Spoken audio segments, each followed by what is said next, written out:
தண்ணி எடுத்துமா. எடுத்துட்டு வரப்பா. தாமரை. ஐயோ சொன்னா தாமரை கேக்குறானா? என்ன ஆச்சு உனக்கு? அம்மா சீக்கிரம் கொண்டு வா. பச்சை தண்ணி கூட பல்லுல படாம இருந்தா. ஐயோ கடவுளே நான் என்ன பண்ணுவேன்? அம்மாடி. தண்ணி தெரியுமா? தாமரை. தாமரை கண்ணை திறந்து பாருமா. கண்ணை திற. அம்மா இல்லம்மா நம்ம முதல்ல தாமரை ஹாஸ்பிடல் கூட்டிட்டு கூட்டிட்டு போலாம். வா. நீ முதல்ல ஹாஸ்பிடல் வா. வேண்டாங்க. நான் விரதம் இருந்தேன்ல. அதனாலதான். சொன்னா ஏன் கேட்க மாட்டேங்கற? இப்போ பரவாயில்லை. அவ அப்படிதான் சொல்வா. நம்ம கூட்டி போலாம் வா. இல்ல தர் நான் கோயிலுக்கு வா போறேன். சொல்றது கேளு. எந்திரி முதல்ல. எந்திரி. முதல்ல எந்திரி. தாமரை அம்மனுக்கு ஏதோ நேர்த்திக்கடன் பாக்கி இருக்கு. அதனால ஒரு 3 வாரம் விரதம் இருந்து அங்க பிரதட்சணை பண்ணணும்னு சொல்றா. இப்போ ஒரு வாரமா விரதம் கூட இருந்தா. இன்னைக்கு கோயிலுக்கு கிளம்பிட்டு இருக்கும்போது அப்படியே மயங்கி விழுந்துட்டா டாக்டர். அதான் கூட்டிட்டு வந்தேன். நான் சில டேப்லெட்ஸ் எல்லாம் எழுதி கொடுக்குறேன். மத்தபடி ஒன்றும் பிரச்சனை இல்லை. மருந்து மட்டும் ரெகுலரா சாப்பிடணும். சரிங்க டாக்டர். ஓகேம்மா நீங்க கிளம்புங்க. அவங்க ரிப்போர்ட்ஸ் பார்த்தேன். சிஸ்டாலிக் வெறும் 70 தான் இருக்கு. டயஸ்டோலிக் வெறும் 90 தான் இருக்கு.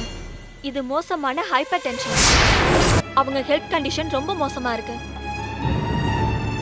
டாக்டர் இப்போ நான் என்ன செய்யணும்னு சொல்லுங்க டாக்டர். நான் தான் தெளிவா சொல்றேனே. அவங்க இப்ப வேறதோ நேத்து கடன் எது பண்ணாலும் அவங்களுக்கு ரிஸ்க் தான்.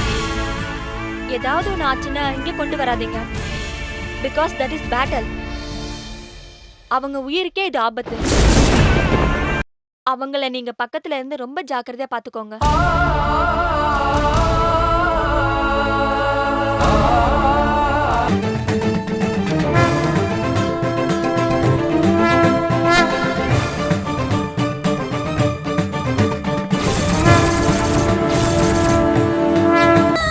சொல்லுங்க கேக்குறேன்ல. நீங்க தானே வந்தீங்க.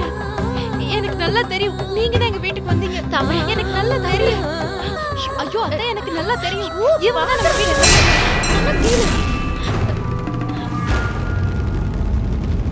மேடம் உங்களுக்கு யார் வேணும்? அம்மாடி எல்லாரும் வேடிக்கை பாக்குறாங்கம்மா. ஆமா இங்க பாரு தாமரை, நீ ஏன் அப்படி நடந்துக்கன்னு எனக்கு தெரியல. முதல்ல உன் அம்மன் நினைப்புல இருந்து வெளியில வா தாமரை. அதுதான் இப்ப எல்லா பிரச்சனையும் காரணம். அரண்டவன் கண்ணுக்கு இருண்டதெல்லாம் பேயின்னு சொல்லுவாங்க. என்ன உன் கண்ணுக்கு எல்லாமே சாமியா தெரியுது. ஐயோ இல்லங்க. எதுவும் வந்தாலும் நம்ம வீட்டுக்கு போய் பேசலாம். ஏற்கனவே நீ உடம்பு முடியாம இருக்க தாமரை. எதுக்கு இப்படி கண்டதையும் யோசிச்சு உன் மனசை குழப்பிக்கிற? நீ வா நம்ம வீட்டுக்கு போலாம் வா. சாமி எங்க ஆதவன் வயித்துல இருந்த போது சாமிக்கு 3 வாரம் விரதம் இருந்து அங்க பிரதட்சணை பண்றேன்னு வேண்டிக்கிட்டேன். ஆனா எனக்கு உடம்பு முடியாம போனதுனால அந்த வேண்டுதலை என்னால நிறைவேற்ற முடியாம போயிடுச்சு. அம்பாளே தீர்ப்பும் தீர்வும் சொல்லுவா. அவளுக்கு தீர்ப்பு கொடுக்கவும் தெரியும், திருத்தி எழுதவும் தெரியும். உலக நாயகிய மனசுல நினைச்சுண்டு நன்னா பிரார்த்தனை பண்ணிக்குங்கோ. ஒரு சீட்ல விபூதியும் குங்குமமும் கட்டி உலுக்கி போட்டு கொடுங்கோ. அம்பாள் பாதத்துல வச்சு நான் எடுத்து தரேன். அவ என்ன சொல்றாளோ அந்த கட்டளைப்படியே நடந்துங்கோ. குங்குமம் வந்தா விரதம் இருங்கோ. விபூதி வந்தா அம்பாள் மேல பாரத்தை போட்டு விரதம் இருக்காதீங்கோ. சரிங்க சாமி.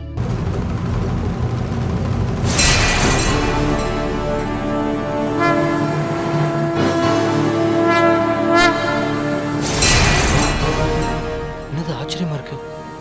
விபூதி எப்படி குங்குமமா மாச்சு?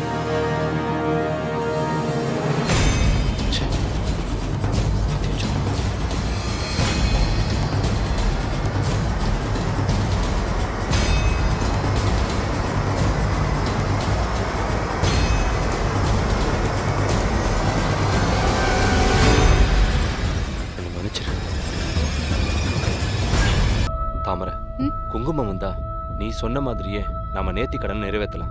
ஆனா விபூதி வந்தா நேர்த்தி கடனே நாம நிறைவேற்ற வேணான்னு அந்த அம்மனே கட்டளையிட்டதான் நீ நினைச்சுக்கணும். சரியா?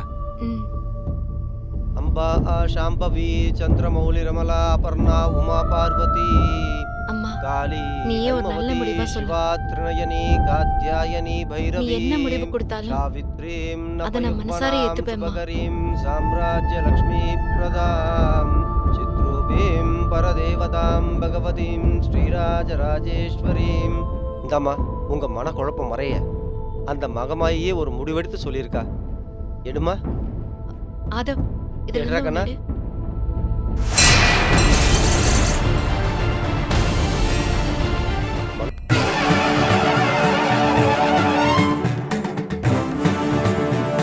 பாத்தீங்களா குங்குமம் வந்திருக்கு.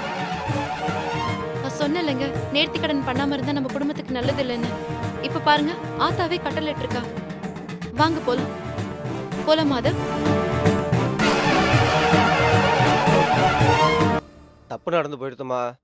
இது அவளுக்கு போக வேண்டிய சீட்டு உங்களுக்கு வந்துருத்து. ஒரே மாதிரி இருந்ததால குழப்பமாயிடுத்து. அம்பாள் உங்களுக்கு தர சொன்ன சீட்டு இதுதான். இந்தாடா அம்பி எடு.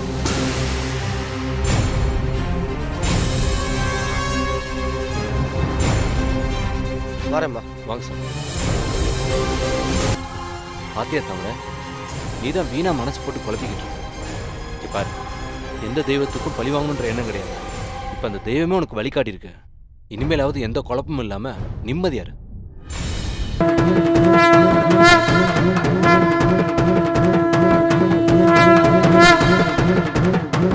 உன்னோட இந்த பரிபூரணமான பக்திக்கு அந்த அம்மா உன் கூடவே இருப்பாம்மா.